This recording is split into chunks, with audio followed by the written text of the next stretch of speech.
আসসালামু আলাইকুম বন্ধুরা, আশা করি আপনারা অনেক ভালো আছেন। আমরা অনেক ভালো আছি।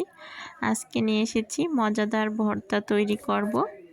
এখানে চিংড়ির ভর্তা বানানো হচ্ছে। এই যে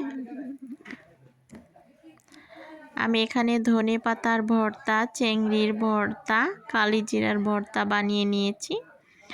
আর আজকে সেই মজা করে আজকে খাওয়া হবে পাঠায় মাখিয়ে ভর্তা দিয়ে ভাত। এই যে ধনে পাতার ভর্তা, এই কালিজিরার ভর্তা, এই হলো চিংড়ি মাছের ভর্তা। সবটা দিয়ে আজকে সেই করে পাটায় মাখিয়ে নিচ্ছি। সেই করে দেখুন, খেতে অনেক ভালো লাগবে আজকে এই ভর্তা দিয়ে ভাত। এই যে খেয়ে নিচ্ছে মাইশার আপু। আমি বলো আম্মু, কেমন হয়েছে? এই ভর্তাটা খেতে অনেক মজা হয়েছে। আমি খেলাম, আমার অনেক খিদেও পেয়েছিল। এটা দেখে তো আমার জিভে পুরো পানি চলে এসেছিল। আমার অনেক মজা লেগেছে। এখন সবাই মিলে খেয়ে নিচ্ছি। অবশ্যই ভিডিওটা কেমন হয়েছে বলবেন।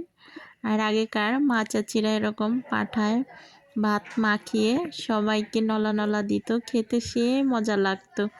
তো এরকম আজকে আমরাও 3 ভাই যে মিলে পাটায় ভাত মাখিয়ে সেই মজা করে খাচ্ছি। খুবই ভালো লাগছে। আজকের মতো বন্ধুরা এ পর্যন্তই। ভালো থাকুন।